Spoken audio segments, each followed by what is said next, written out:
Many practices in healthcare are family affairs. Passing on a practice sounds great, but it does take work. If you're the parent looking to pass the practice on or the child looking to get it, keep listening because my guest today has some advice. I'm Carl White, principal at Mark Advisory Group, which is a healthcare marketing agency, and I'm also the host of PracticeCare. The mission for both is the same, and that's to help private practice owners stay private. Not only is that what they want, but care is better when the provider owns the place and has the most clinical freedom they're going to have to make the decisions that they think are best for you, the patient. Unlike when somebody else owns them, eventually the agenda of the owner starts to whisper in the ear, and at that point, you've got a choice to make. Let's just see if we can keep it all private. Today, my guest is Doug Gray.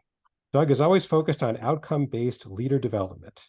And since 1997, as CEO of Action Learning Associates, his consultancy guarantees results using the globally validated AD-FIT protocol in workshops, assessments, and executive coaching.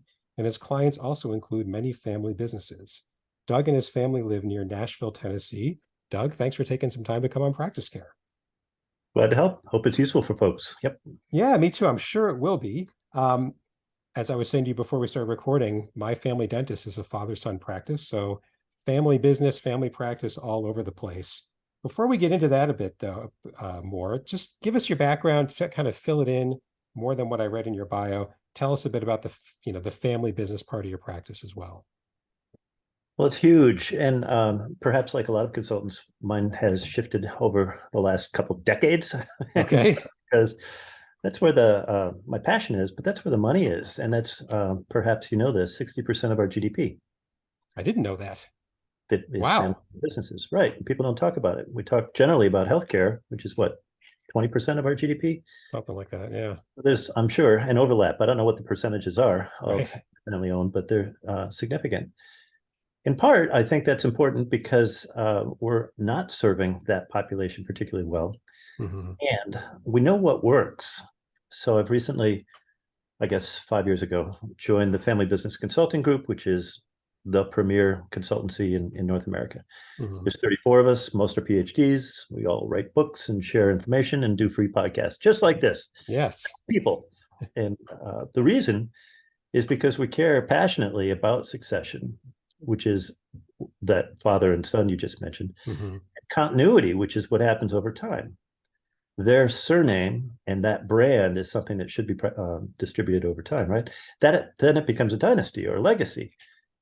Many of our clients are focused on their dynasty or their legacy. Mm-hmm. Continuity is a bigger thing than succession. Make sense? It does. I was starting to get wrapped up in which one's deeper, continuity or succession, actually. So think of Succession as the HBO TV series that was messy. In other words, right. if dad doesn't write a good will or succession plan because he's ill-informed and he doesn't have very many adults around him, he's got a bunch of kids who are misbehaving. That's succession. That's one generation. And we know the statistics on that. Yeah. Most of the time, generation two creates wealth or distributes assets. There's a liquidity event, and it may or may not transition to generation three. However, that's American capitalism. I would call that a successful healthcare business. In other words, if the father carries on, creates some wealth and assets, and then carries on that brand, that name to his son, and that's where it stops, that could be called successful. Mm-hmm. Or it could be called incomplete. If the father and the son want their next gens, or they want other people in other geographies to increase that brand, then they're well on their way. Yeah. I've got clients who are 8 generations. Wow. In Asia and Europe, we've got clients who are 15 or 20 generations. Right. And I should clarify for us, we've said this sort of, matter of factly, but father, son, parent, child, right? Yeah. So either way, or couple, kids, I imagine just the complexities ensue if there's more than one parent talking and more than one kid in the conversation as well. Just to add to the fun. So it begs a different question. What's a family? Yeah, I suppose. Yep. You'll have to come back for that one. Well, you mean like immediate versus extended or often, yeah. And wow. It can be blended. It can be voting owners and non-voting owners. It can be the more talented daughter Yeah. The tradition of the eldest son, primogenitor, is dissolving in American culture. And I think it's probably overdue that it Yeah. dissolves. Yeah. We've got a lot of capable women who are becoming C-suite leaders and the successors of their businesses, which is delightful. Yes. And more is needed. All right. So let's get into it. So when family business succession goes well, what do you see? What does that take? There's no formula, sorry, but there Yeah. are steps that do work quite well. And that's to start with values, be really clear about what the owners share. And it could be that dad's vision, in your example, is different than the son's, Hmm. in your example. And that's normal. Throughout history, all of recorded history, and certainly literature and religion, the next generation struggles and pushes against the older ones, right? That's Hmm. ancient. And I suppose we should expect that. To some degree, they're pushing boundaries, but they're also redefining values that were important to their fathers and grandfathers and grandmothers. Hmm. All of those values sometimes are kind of buried. They don't talk about it, and they need an external facilitator to help them articulate what the key values are. Right. Once you've got the values, like any other organizational structure, I'm trained as a behavioral psychologist. So you need a vision, mission, goals, and metrics. Hmm. Pretty straightforward stuff. Sometimes that leads to a focus on the family with a charter and a council, and married-ins get involved, and spouses get involved in various ways. Hmm. And that's perfect. Other times there's more of a focus on the business. What should it be for ownership to transfer, and what are the real assets? And you create an asset map and distribute them over time in a logical way. So sorry, there's no formula. Yeah, no, understood. Can you give us more on the values thing? Like just because it's probably more important than the other stuff, but kind of squishier and harder to conceptualize. Can you give us an example or two, maybe from a client, Yeah, just it's so not, we can understand it? I don't think it's squishy. You're a marketing guy, so you probably use them as the words that you articulate when attracting new clients and customers. So commonly, well, we know what the top values are. All family business owners talk about integrity. They talk Hmm. about loyalty. They talk about customer service. Those are three that I imagine a marketer would be able to leverage in clever ways to help them articulate whatever is important about their practice, whether they're a dentist or orthodontist, it doesn't matter. Well, how do they do that?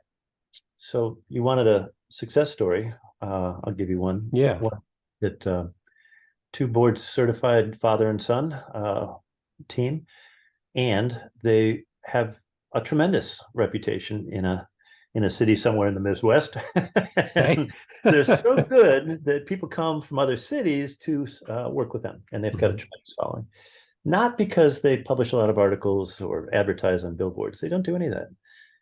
It's all word of mouth Hmm. with referrals that are perpetually generated. To be clear, they've got smart people helping with the business development side of it, but their staff is amazing. They're friendly and gracious, and when you visit, they're always chipper and customer focused. They're obsessed with customer service. Well, those are the values, right? And as they articulated some of them, and I worked with the family members, it became pretty clear that the father had really not articulated some of his desires to his son. So of course we had 1-on-2s and 1-on-4s with the spouses, and a number of 1-on-1 conversations. And typically I use assessments to help Hmm. people articulate their values and strengths and such. And then we did a number of long walks. Okay. That's what he favored, Yeah. maybe to get to the office a bit. Yeah. But on those walks, he was finally able to articulate some of the concerns he had. And when we got back together, we were able to process them in a structured way so that they were able to have a very smooth transition. To Hmm. be clear, I wasn't alone in that. There are people doing business valuations, there are legal advisors and CPAs and accountants. Right. We're always part of a team. Right. But most folks don't have expertise in that degree of conflict management and communication and such to help people Right. articulate and move forward. Right. So where I was getting a bit wrapped up in, we say values, so the business values of customer service, right? Then there's a personal value that may be overlapping the same or different. Were you talking about both? Now, if it's Yes. a small business, inevitably the owner's personality comes through in how business is done to an extent, right? So Yes, I was thinking about both, and academics will argue about the distinctions and how do you right. quantify. But the short answer is we can quantify unsolicited referrals, for instance, as an example of loyalty or integrity. Mm-hmm. It's a simple thing to quantify. Yeah, as long as you can track it, it's pretty easy. Right. It's the tracking. Lost customers Yeah. is a pretty easy one. Yeah. Exit interviews, it could be as simple as a survey. Mm-hmm. To what extent would you be likely to recommend this Yeah. provider? And why not? Yeah. That open-ended question, who else would you recommend we reach out to, often leads to amazing results because people love to endorse good people. They just don't think to do it on their own. That's right.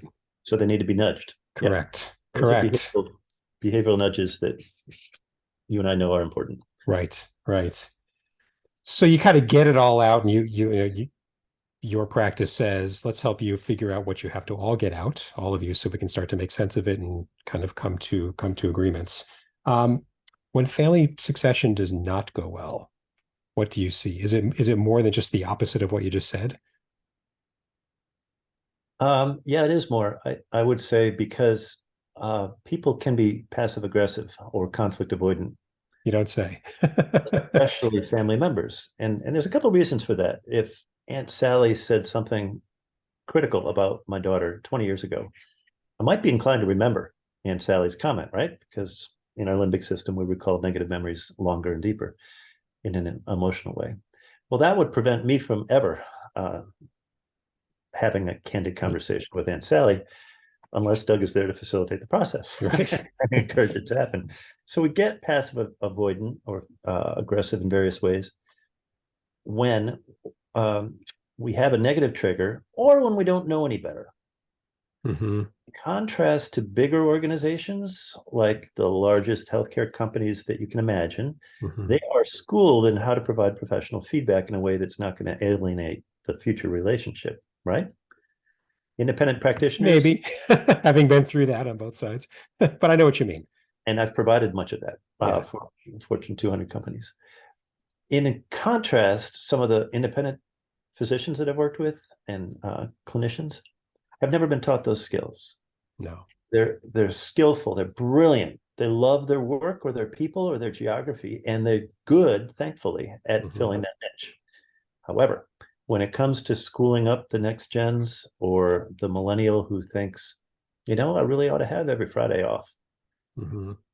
or the Gen Z who now says mental health is not a stigma, a negative Mm-hmm. stigma. Mental health is a thing that you, provider, ought to support me in. Mm-hmm. It's my anxiety or depression or suicidal ideation. That's a thing now. It's Yeah. phenomenal. When you and Yeah. I were kids, that was never discussed. It was unimaginable. Yeah. So that's a massive shift in the workforce, which Yeah. enables independent practitioners to probably feel overwhelmed much of the time. Right.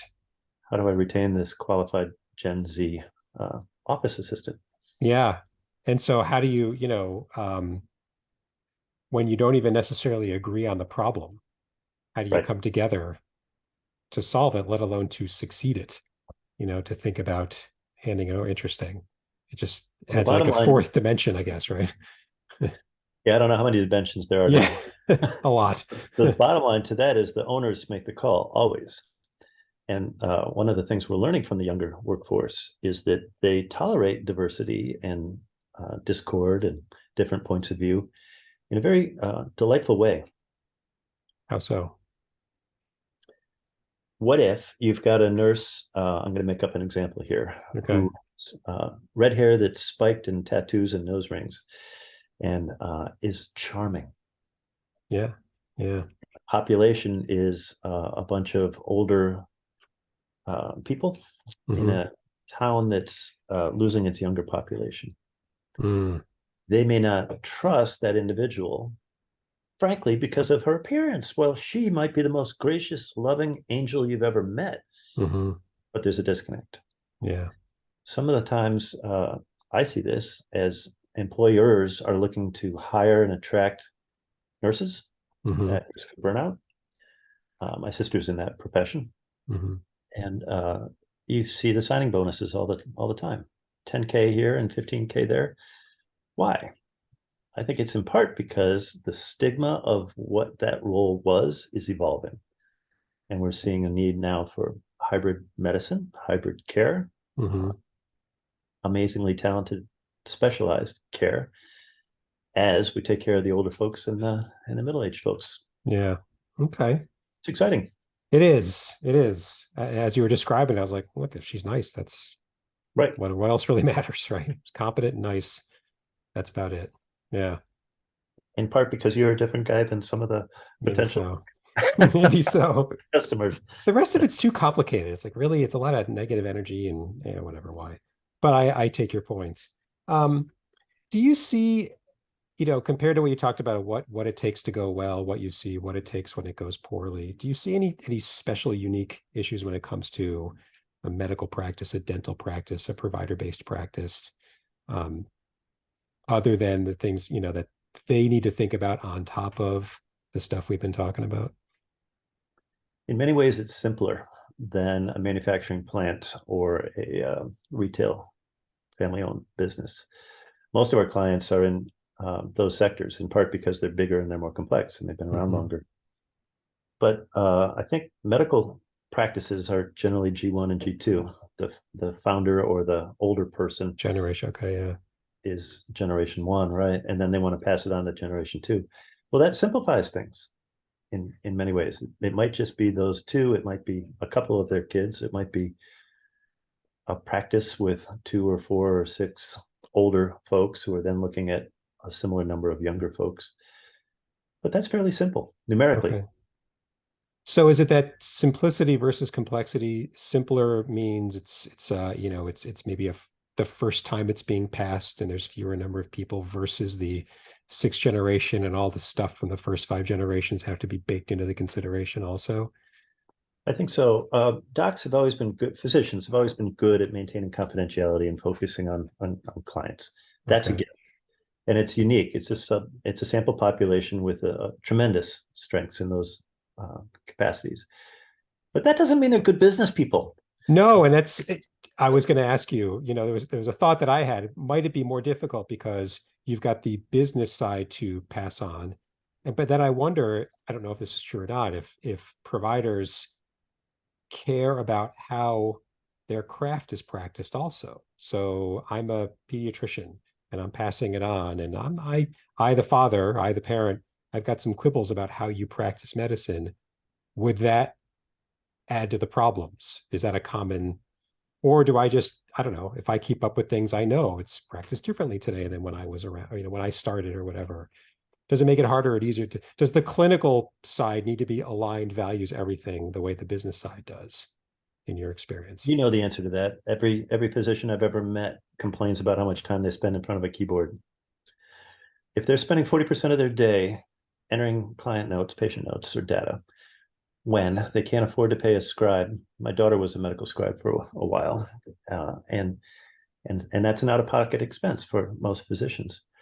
Then they're frustrated by that business demand. If they've got an office manager who is very savvy, or if they've got the flip side, an office manager doesn't use any digital calendars and scheduling stuff to automate the reminders, that's problematic because it increases waste, inefficiency, and you can't have that. So I think there's a normal tension, always has been, between care, healthcare, and business, the financial needs that remain. We've always had concierge level care, always, throughout history, every culture, as far back as I know. Thankfully, wealthy folks are able to pay more for better care, typically. And sometimes that's exactly what we need. And other times it begs a different question, like, what about the masses? How do we provide for it?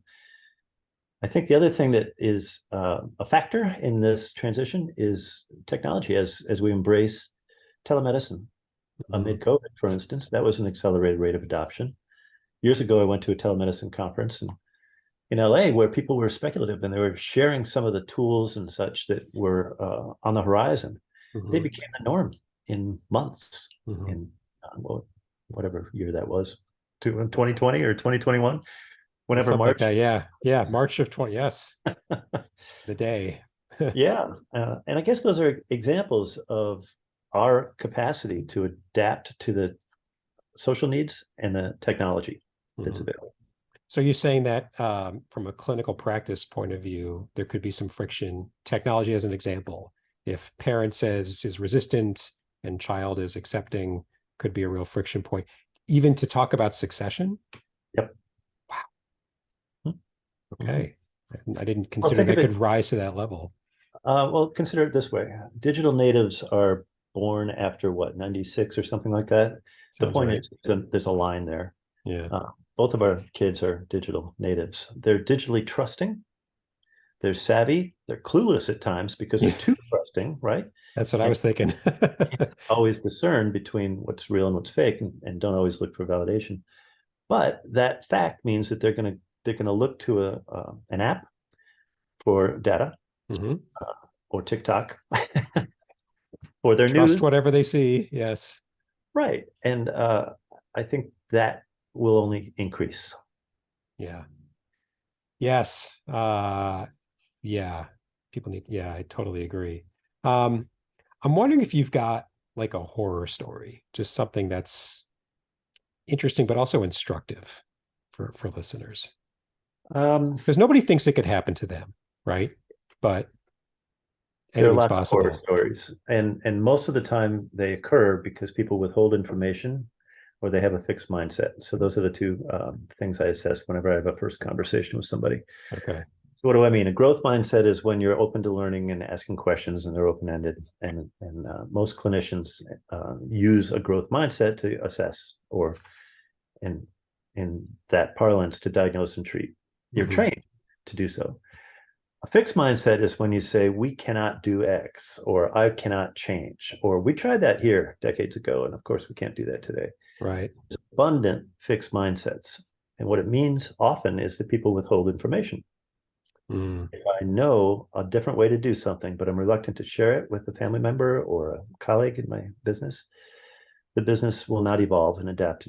And every example I can think of that's a horror story includes those two things: Okay. fixed mindsets and unwillingness to share information. Share information. Okay. Well, there it is. Um, so a couple of wrap-up questions I ask every guest. The first one is, in the context of our topic and what we've talked about, is there anything you think I should have asked you but just didn't think to ask you? I don't have a dramatic example, but here's my soapbox of the day. All Please. right. Um, I don't think we do a very good job of assessing family business leaders or family independent practices. And what I mean by that is we don't assess their strengths particularly. We don't assess their weaknesses, their gaps, and their hidden talents. From my seat, I'm trained as a behavioral psychologist. That's critically important, and Hmm. often leads to mistakes. So a resource is at assessnextgen.com. It's a Okay. 360 family business leadership development assessment that can help folks. There's a self-rater, but it should be that 20 people are saying, here's what Doug ought to do, or Hmm. start doing this, stop doing that, and continue doing that. Yeah. And it's validated for family businesses, which would imply any of your independent practitioners would get value from that. Okay. This is a trend in family businesses. I think we're maturing. They've always been around, but we Hmm. haven't used some of the tools that organizational development psychologists know work. And 360s are the best form of multi-rater feedback for organizational change. So I'd say start there. Start with Okay. some sort of assessments that might help people.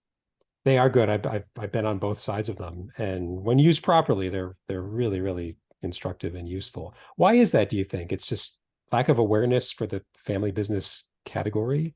Of course it is. Yep. Which is Most ironic given how folks. large it is, right? Probably the largest piece of the economy, one of the top five at least. And Mhm. here's this really useful tool that's not terribly new, not being used. Well, think about every one of those independent practitioners that you mentioned. They're busy. They've Mhm. got a lot of demands, and we all do what we think is right or best. My last call was with a client who needed some assessment data, So he could say, oh, he threw up his arms. He said, oh, my wife says this to me all the time. They don't get honest, candid feedback Yeah. enough. What does that mean? They become stagnant. Mm-hmm. So when I think about the evolution of a practice or a business or a family, it requires that we do a little bit of analysis or assessment. So I think sometimes folks are reluctant to do that. Other times there's a successor who says, well, we need that data. The other answer is part of your comment. 360s were abused 30 years ago. Is that right? Academics know that they should be the property of the leader, not the employer. Well, there you go. Let's start there. Yeah. And ethical practices mean that the raters, however many raters there are, anonymity has to be protected. Also, the data has to be kept confidential. I've got examples of, not from my clients, but from my executive coaching work with healthcare leaders who have said 20 years ago, a 360 was done on me. I was told that I was high potential, but needed to be fixed. Literally. Yeah.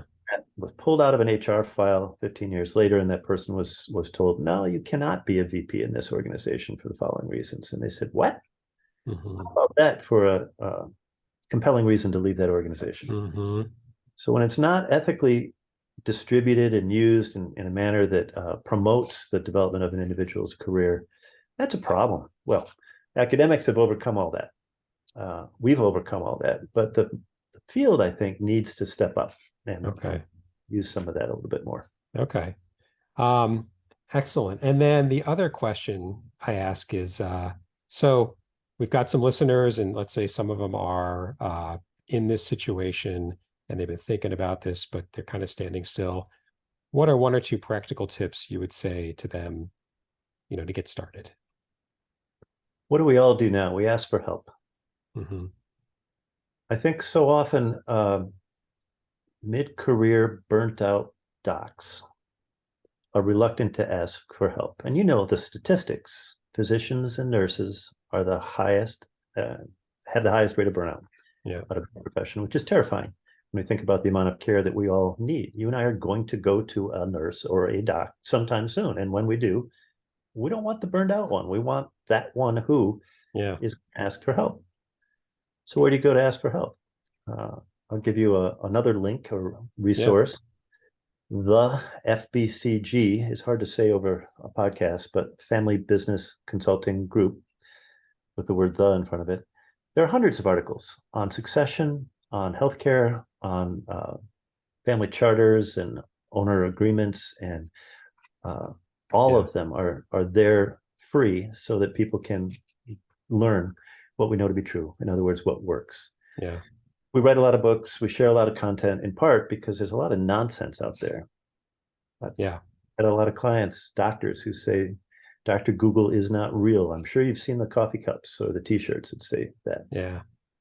And there's distrust of a lot of the nonsense online. So I would recommend that, the fbcg.com. Okay. And I want to throw another one in there, just kind of reacting to what you said. Get yourself comfortable with the idea of giving and getting feedback. Oh, yeah. You're right. And imagine you're talking about succession and somebody like you comes in and they say, we got to hear what everybody else thinks. That's likely the first time you've ever gone down that road. Mm-hmm. And that's a tough one. The first time you do anything large and new, you probably don't do it as well as you need to or could. So just marinate in it, get comfortable with it, especially 360s, because I'll bet you're not the only one recommending them. Just understand how they work and what they mean, and so that you're familiar with it because you're talking about, a significant asset, your practice, hoping it stays alive and grows, both sides of that coin. Don't let it fall down because of, Sally said something stupid 20 years ago, right? Or that would be terrible. But anyway, of a time when I had a bunch of physicians on an organizational development succession kind of a thing, and we were out in a field literally, and I had them all repeat after me, I need help, I need help, I need help. And they'd never articulated that. They'd never given each other permission to be resources for each other. It was, for many, a really powerful thing. I think we need to ask for help. Yeah. It's, what I've found that one of the smartest things I can say is, I don't know. Can you help me out? I mean, it's not a sign of weakness, although it seems like that to a wide variety of people. Cool. Doug, thank you for coming on, shedding some light on this. I really appreciate it.